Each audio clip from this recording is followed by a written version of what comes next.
Olá, muito obrigado pela sua audiência e no programa da série especial sobre os impactos da exposição de crianças e adolescentes na internet, hoje iremos abordar as responsabilidades das famílias na educação digital. Meus convidados para este tema são Kelly Angelini, que é advogada e membro da Comissão de Educação Digital da OAB de São Paulo e também idealizadora do projeto Internet com Responsa do NIC.br.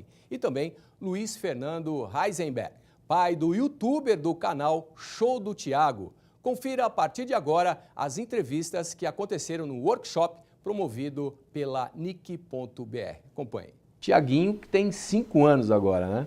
5 anos. Como é que ele está? Tá bem. Ele tá lá em Curitiba, em casa, né? A gente começou com 3 anos, né? E agora ele tem 2 anos de experiência já no YouTube. E como é que se deu esse processo? A gente começou de forma... foi por acaso, assim, né? Eu sou professor e eu gosto de oferecer coisas novas para o Thiago fazer todos os dias, né? Por exemplo, quando eu vou cozinhar, eu convido ele para me ajudar, desde que ele tinha 2 anos. E ele se diverte mais do que com os brinquedos dele e aprende bastante também, né, fazendo. E um dia ele estava entediado lá em casa e eu gostava já de fazer vídeos, eu tinha equipamento, eu sabia editar.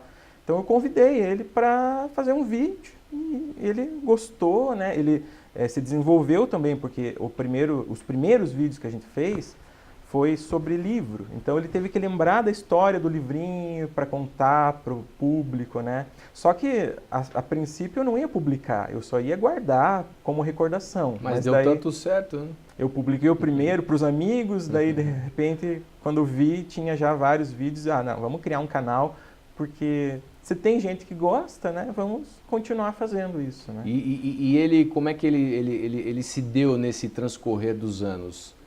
Ele aprendeu muita coisa, né? Claro, como criança, de qualquer forma, ele ia se desenvolver. Mas a gente vê que ele aprendeu muitas coisas pelos temas que nós tratamos e, né, desenvolveu a linguagem, inglês, às vezes tem algumas palavras em inglês que ele tem que falar no vídeo, então ele se interessa bastante. E ele já, hoje em dia, ele mesmo que decide, né? Até ontem ele falou para mim, pai, quero gravar um vídeo. Mas sobre o quê?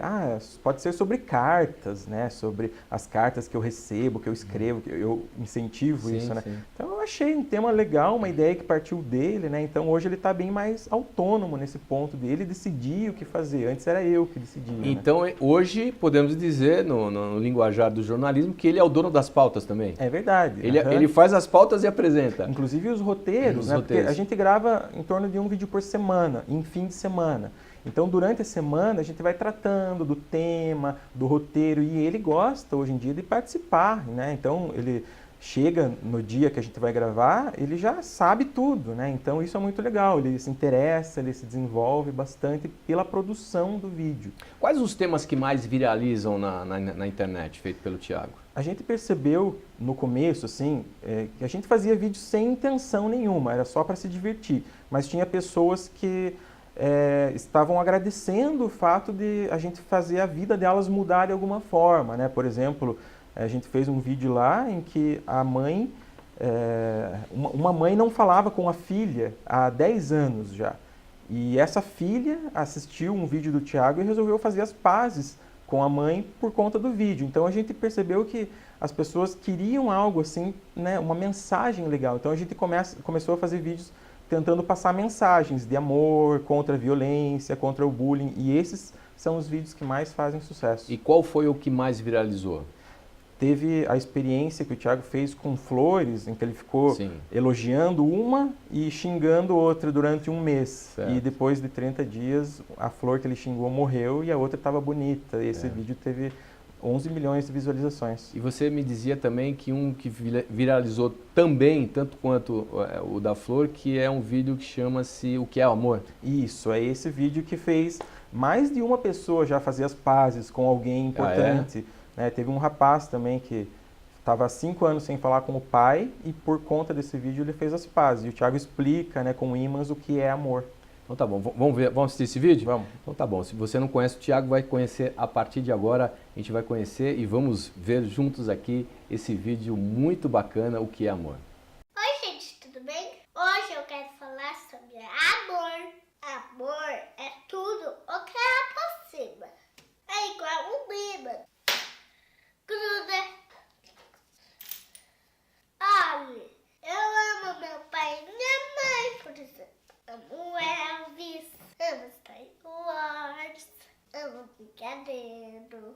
você sabe o que eu gosto do amor?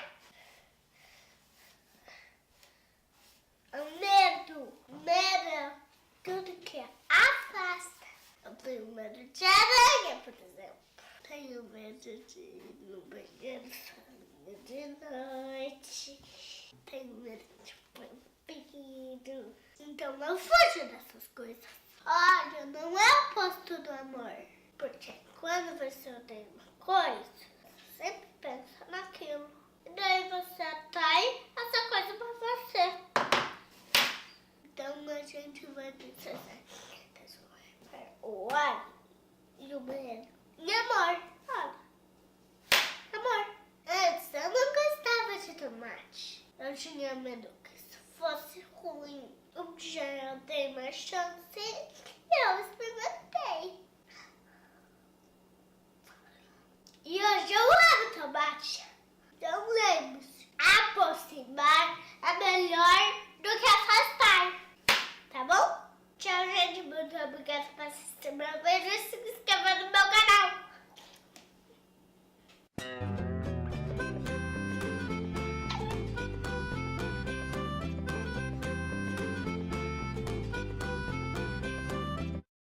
Você ainda tem medo de vampiro?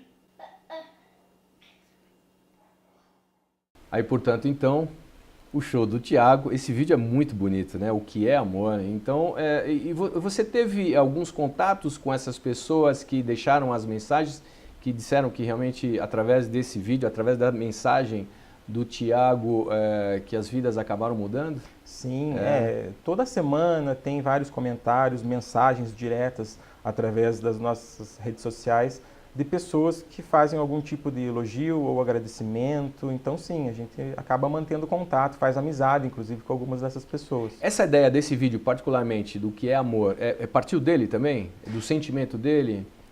A gente procura ensinar, né? Direcionar, né? Sim, o vídeo, exatamente. A gente criou um roteiro junto, mas era com base em ensinamentos que a gente tenta passar para ele desde que ele era bebê. Como é que é o comportamento do Thiago depois de toda essa exposição, né? Porque com certeza ele acompanha todo esse processo, o número de visualizações, enfim. Como é que é o comportamento do Thiago nesse momento com 5 anos de idade? Na verdade, não existe assédio fora da internet, assim, sabe? É muito raro alguém na rua reconhecer ele. Então, é uma coisa que acontece só ali. Na escola é normal, ele inclusive é uma criança tímida, assim, ele não fala muito, fala só o que é necessário, mas quando a gente grava, a gente está num ambiente seguro, né? É dentro de casa, só na presença dos pais, então ele se solta bastante na frente da câmera, mas fora isso ele é uma criança extremamente normal. Já que a gente está falando de família, né? A sua esposa participa também desse... No começo não, os primeiros vídeos foi uma ideia minha, eu brincava com o Thiago, mas depois de um tempo ela começou a participar e hoje em dia é um programa de família. A gente se reúne uma vez por semana, nós 3 em casa e é a família que faz os vídeos. Já que o assunto que nós estamos abordando é a responsabilidade das famílias, né? Qual que é a real responsabilidade das famílias na formação das crianças, dos adolescentes? Olha, nós só temos o Thiago como filho, né? A nossa experiência é ele. E eu percebo assim que tem que estar muito presente na vida dele. Nós procuramos participar de tudo, a gente se interessa pelo que ele está fazendo na escola, pela saúde dele. Então, assim, a gente acha que dá para continuar fazendo esses vídeos, tendo essa exposição, porque ele está bem em todos os pontos. E o outro ponto, com relação à internet, é que tem que estar presente nas redes sociais, tem que ver tudo que as pessoas estão comentando, tem que usar os recursos disponíveis para, por exemplo, bloquear certas pessoas, bloquear palavras. Então, exige bastante dedicação, não dá simplesmente para criar um canal para criança e abandonar. Tem que estar em cima, vendo a repercussão, quem que está assistindo, quem que está comentando, o que estão comentando. A vida da sua família mudou depois de todo esse sucesso? A gente tem mais experiências que a gente não teria tido se não fossem os vídeos, né? A gente já foi em programa de TV, por exemplo, a gente conheceu pessoas e lugares que a gente não teria, mas no geral não mudou muito. O nosso programa de família é gravar os vídeos. Tem famílias, né, que que viajam, vão para a praia. A gente gosta de gravar vídeo, então não mudou muito a nossa rotina, não. Eu vi uma entrevista sua no qual você dizia que a mãe de uma criança autista te mandou uma mensagem que depois que o filho começou a assistir os vídeos do seu filho, do Thiago, ele passou a se alimentar melhor, ter um comportamento melhor, né? Como é que foi isso? Isso daí foi bem no começo, quando a gente fazia vídeos de receita, só o Thiago fazendo, né, as comidinhas dele lá. E essa foi uma das primeiras mensagens que a gente recebeu com essa resposta, né? Porque a gente não imaginava que a gente teria um impacto na vida de alguém. A gente só queria se divertir e talvez divertir outras pessoas que assistiam. Esse foi o primeiro, né, primeiro fato que a gente percebeu que a gente tinha uma responsabilidade grande também com o público e que a gente podia mudar a vida de algumas pessoas. Com certeza você tem muitos elogios, o Thiago tem muitos elogios, mas creio eu que possa existir o outro lado da moeda. Existem ataques também, principalmente em relação a suposições. O pai do Thiago está explorando a criança, enfim. Como é que você trabalha isso? Desde o começo eu procuro evitar isso, trabalhando bastante, né, com o público, interagindo, respondendo as dúvidas do público e não criando nenhum tipo de obrigação para o Thiago, né? Então, hoje em dia, se a gente quisesse parar com o canal, a gente pararia sem problema nenhum, porque a gente não depende dele para nada, né? E ataques, como eu sou muito presente nas redes sociais e respondo as pessoas, e quando é alguma coisa, uma ofensa gratuita, por exemplo, eu bloqueio essa pessoa, é muito raro existir. Mas existem, às vezes, e infelizmente, né, de uma forma triste, eu falo que são crianças que também atacam, que xingam, que deixam ofensas. E eu acho que isso também é falta dos pais dessas crianças estarem mais atentos ao que elas estão fazendo na internet.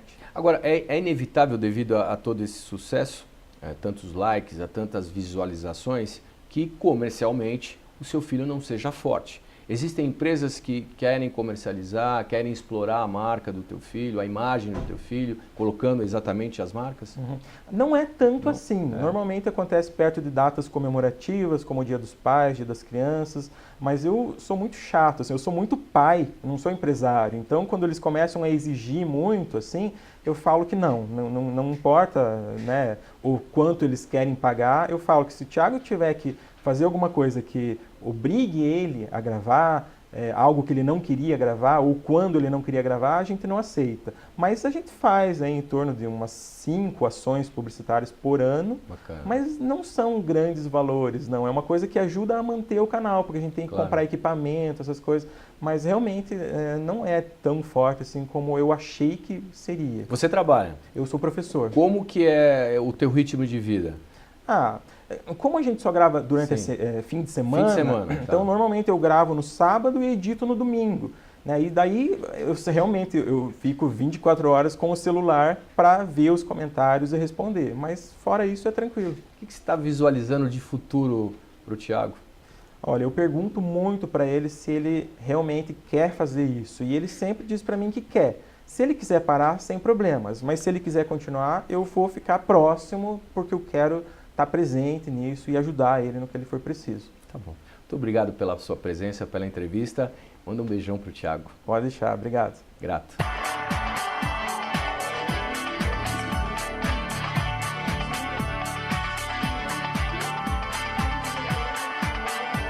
Para a gente continuar a falar sobre esse tema, responsabilidades das famílias na educação digital, recebo a Kelly Angelini, que é advogada e é membro da Comissão de Educação Digital da OAB de São Paulo e também idealizadora do projeto Internet com Responsa do NIC.br. Kelly, muito obrigado pela sua presença, é um privilégio. Como é que funciona esse projeto Internet com Responsa do NIC.br? Então, esse projeto ele surgiu porque, diante da realidade que a gente vê hoje na internet, de crianças e adolescentes usando a internet e muitas coisas ruins acontecendo, nós resolvemos criar esse projeto e publicar guias que estão disponíveis no site internetsegura.br, que visam instruir pais, educadores, crianças e adolescentes sobre o uso consciente e responsável da internet. Fora isso, a gente dá palestras em escolas públicas e privadas e curso de capacitação para professores multiplicadores sobre o uso consciente e responsável da internet. E qual é o momento da internet, já que você faz essas palestras, você faz todo esse circuito, né? Qual é a realidade da internet hoje? Então, a realidade da internet é a seguinte, todo mundo usa. Crianças, adolescentes, adultos, pessoas com mais de 60 anos, está todo mundo conectado. Uma pesquisa do CETIC, que é um departamento do NIC.br, no ano passado nos trouxe a informação que dentro de um universo de 30 milhões de crianças e adolescentes existentes hoje no país, 24 milhões estão conectadas, ou seja, muita criança e adolescente usando a internet. E aí, obviamente, a gente, sabendo que eles usam, o que a gente precisa fazer? Qual é o nosso papel na sociedade? Qual que é o papel do adulto na sociedade? Usar bem e instruir para que essas crianças e adolescentes usem a internet para o bem, como uma ferramenta boa para tudo que se faz no dia a dia. E quais são as principais dicas que vocês acabam abordando ou deixando na internet com responsa? Então, a principal, assim, o que a gente ressalta muito é o que se faz na internet gera consequências, né? A internet se tornou o nosso mundo, o nosso dia a dia. A gente não tem mais aquela divisão do mundo real para o mundo virtual. E todo mundo precisa saber, sejam as crianças, adolescentes ou adultos, que o que se faz na internet gera consequências. Se eu humilhar alguém na internet, se eu causar algum dano a alguém através do uso de uma ferramenta, seja do WhatsApp, do Facebook ou de qualquer outro, aquilo vai gerar consequências, porque aqueles crimes previstos em lei também são aplicáveis para os atos que se cometem via internet.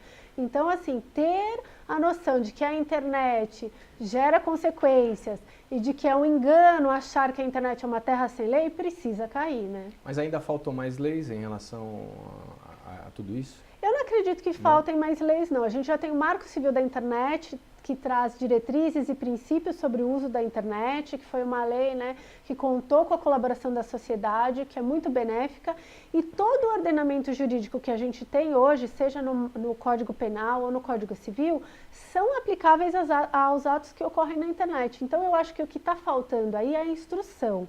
O caminho é a conscientização e a responsabilidade, a instrução para responsabilidade no uso da internet. E qual que é a responsabilidade da família nessa era digital com seus filhos? Então, olha, o adolescente, ele é um ser em desenvolvimento, mas o Estatuto da Criança e do Adolescente prevê que os atos dos adolescentes, né, se for na esfera civil, eles são de responsabilidades dos pais, dos responsáveis. Então, por exemplo, numa ofensa que ocorra na internet, que um adolescente tenha praticado uma ofensa na internet, se essa vítima buscar uma reparação, quem vai ter o dever de indenizar são os pais. Por isso que a gente ressalta o papel dos pais de instruir os filhos, porque senão no final todo mundo vai sofrer, né? Vai ter aquela penalização e os pais também vão sofrer os prejuízos desses atos irregulares cometidos por seus filhos. O NIC.br tem uma pesquisa, né? E, inclusive você falou em uma das suas palestras sobre quais são os acessos, né? E quais são os conteúdos mais acessados das crianças e adolescentes. Então, o que a gente vê é o seguinte, que hoje os pais, eles não têm noção do que os filhos estão fazendo na internet. Eles não têm noção de quais são os conteúdos que os filhos estão tendo acesso através da internet. Seja porque viram em algum lugar ou porque pesquisaram. E essa pesquisa do CETIC, né, que é um departamento do NIC.br, que chama TIC Kids Online, ela nos mostra que tem um percentual razoável de crianças e adolescentes de 11 a 17 anos que tiveram acesso a conteúdos como, por exemplo, formas de ficar mais magro, como machucar a si próprio e formas de cometer suicídio. 13% das meninas que foram entrevistadas nessa pesquisa informaram que tiveram acesso a conteúdos de formas de cometer suicídio. Então, é um número muito importante, é um número que destaca a importância dos pais de acompanharem o que seus filhos estão fazendo online. Te preocupa esse futuro da internet? Então, o que me preocupa é que não houve o ajuste, por exemplo, do que a gente fazia antes da internet e do que a gente faz hoje, né? Então, aquelas recomendações que nós recebíamos dos nossos pais, por exemplo, não fale com estranhos na rua, Hoje você não vê os pais dizendo para os filhos, não conversem com estranhos nas redes sociais, não aceite convite de estranhos para se encontrar num shopping center ou em qualquer outro lugar, ou seja, né? O que está faltando aí dos pais é esse ajuste, né? As recomendações que a gente tem por ter maturidade, a gente precisa também dar essas recomendações para o uso da internet. Então a gente vê muitos youtubers que tentam disseminar os desafios online, né? Eles tentam instigar crianças e adolescentes a fazerem desafios. Os pais precisam estar atentos para instruir de que tem muitos desafios que são nocivos à saúde. Então, a preocupação aí existe no sentido de que tem que haver a instrução. Nós passamos agora há pouco um trechinho do youtuber o Thiago, né? O show do Thiago, Sim, né? Que você com certeza conhece. O que você pode falar do desenvolvimento dessa criança dentro do canal do YouTube? Então, olha, existem diversos youtubers hoje, a gente tem um volume muito grande. Aliás, assim, antigamente, as meninas e meninos, eles queriam ser jogadores de futebol e modelo. Hoje eles querem ser youtubers. Se você perguntar, que mudança? Se você perguntar para as crianças hoje, é isso que elas te respondem. Sim. Mas existem muitos canais para o bem, como o do show do Thiago. Eles trazem questões educativas, questões divertidas, e é muito legal. Só que também tem youtubers que trazem questões de consumismo exacerbado, de questões de violência, de desafios que são nocivos à saúde. Então o que vale aí é ter uma instrução para o filho, para que ele tenha conhecimentos de autoproteção, para não estar exposto a esses conteúdos inadequados, e os pais acompanharem isso para tentar filtrar e não permitir que os filhos tenham acesso a esses conteúdos inadequados. Quais são as principais dicas para que, de repente, os pais possam minimizarem os possíveis problemas dos seus filhos? Trancando a internet, enfim, qual que é a chave da segurança? Então, proibir, ao meu ver, não é o caminho, tá? A internet é um ambiente de oportunidade. Se a gente proibir o uso por nossos filhos, eles vão estar sendo, né, cerceados desse mundo de oportunidades. Eu entendo que o caminho mesmo é a conversa e o acompanhamento, tá? O pai o pai e a mãe que exerce uma presença efetiva e afetiva, que está acompanhando qual é o jogo que o filho joga, o jogo que o filho mais gosta, qual é o youtuber que o filho mais vê vídeos, ele com certeza vai estar estabelecendo ou possibilitando a abertura de um diálogo para instruir o filho do que seria adequado ou não. Então, assim, a gente fala muito de tecnologia e parece que os pais precisariam estar super avançados no uso da tecnologia para instruir os filhos, mas eu acho que a gente tem que dar um passo atrás. Eles têm que saber que a conversa é o caminho para tudo. Eu não preciso saber jogar, ser o melhor jogador daquele jogo que o meu filho gosta, mas eu preciso saber qual é o jogo que o meu filho gosta para instruir ele de algum risco que aquilo pode estar relacionado a esse jogo. Você falou de proibição, né? Recentemente na França acabou sendo proibido a utilização dos smartphones nas escolas. Como é que você analisa isso? Então, eu realmente acho que a proibição não é o caminho, mas eu acho que eu creio que você estabelecer limites de uso realmente é a solução. Obviamente, se você liberar o uso para que adolescentes tenham acesso ao smartphone durante todo o período de aula, pode ser que alguns realizem pesquisas durante a aula, pode ser que outros fiquem batendo papo e não prestem atenção no que realmente seria produtivo para eles. Então, a conversa na escola, as equipes pedagógicas têm que estabelecer esse diálogo, também é o caminho. E também estabelecer tempos de uso durante as aulas, em determinadas aulas em que não seja necessário o uso de pesquisa, né? Que não seja permitido, mas que em aulas que se pesquise ou que seja necessário acessar vídeos ou algo nesse sentido, que seja permitido. Eu acho que tem que ter uma noção aí de proibição e permissão. Você acha que as escolas brasileiras estão no caminho correto ou falta muito ainda para acompanhar essa evolução tecnológica? Olha, o que eu vejo, eu dou muito palestras em escolas públicas e privadas, eu vejo muitas pessoas super engajadas no uso das novas tecnologias e na questão da consciência e responsabilidade no uso da internet. Então eu percebo que dentro das escolas tem pessoas engajadas que acabam contaminando coordenadores escolares, dirigentes escolares, para que se estabeleçam programas de uso das tecnologias no uso da internet, porque essas novas tecnologias realmente são muito produtivas. Então, assim, eu acho que ainda a gente tem muito a caminhar, as escolas têm que se engajar mais, mas a gente já vê muitas escolas engajadas nesse sentido. Qual a tua visão em relação ao cyberbullying na internet? É crime também isso, né? Então, o cyberbullying, o que é o cyberbullying? Né? Aquela intimidação sistemática, aquela violência psicológica que ocorre através de mensagens, fotos ou vídeos, textos, fotos ou vídeos, repetitivos, que causam dor, sofrimento, angústia e que visam humilhar, ofender alguém e causar esse sofrimento, a depressão e tudo mais. O cyberbullying, a gente tem duas leis que tratam desse tema, uma lei que foi instituída em 2015, tá? Que estabelece o Programa de Prevenção e Combate ao Bullying, que ele não traz o bullying como um crime, mas ele estabelece o dever das escolas, agremiações e clubes de implementar dentro das suas dependências programas de combate e prevenção ao bullying, e uma nova lei que surgiu agora em maio de 2018, que altera o artigo 12 da LDB, da Lei de Diretrizes e Bases da Educação, que estabelece como dever das escolas fixar ou ter programas efetivos de combate ao bullying, tá? O que isso significa? Significa que no ano inteiro letivo a escola tem que ter programas de prevenção e combate ao bullying. Vale uma palestrinha a cada 6 meses e a escola, estou cumprindo porque eu estou colocando uma palestra aqui a cada 6 meses? Não, não vale, tá? Tem que trabalhar no dia a dia. O que é trabalhar no dia a dia para prevenir o cyberbullying e o bullying? Trabalhar o respeito, a empatia, a tolerância e falar dos danos que o bullying e cyberbullying traz. Por último, deveria ser uma matéria no currículo escolar?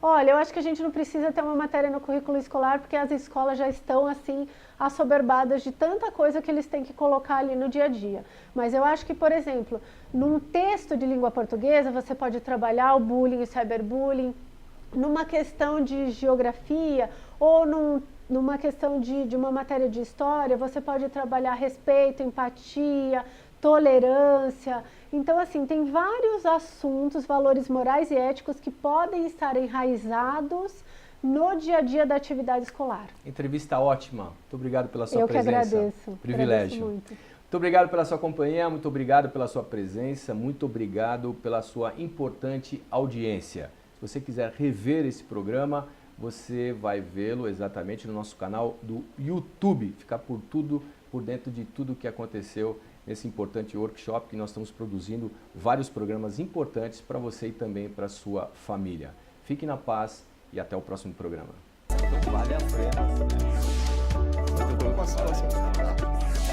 pena.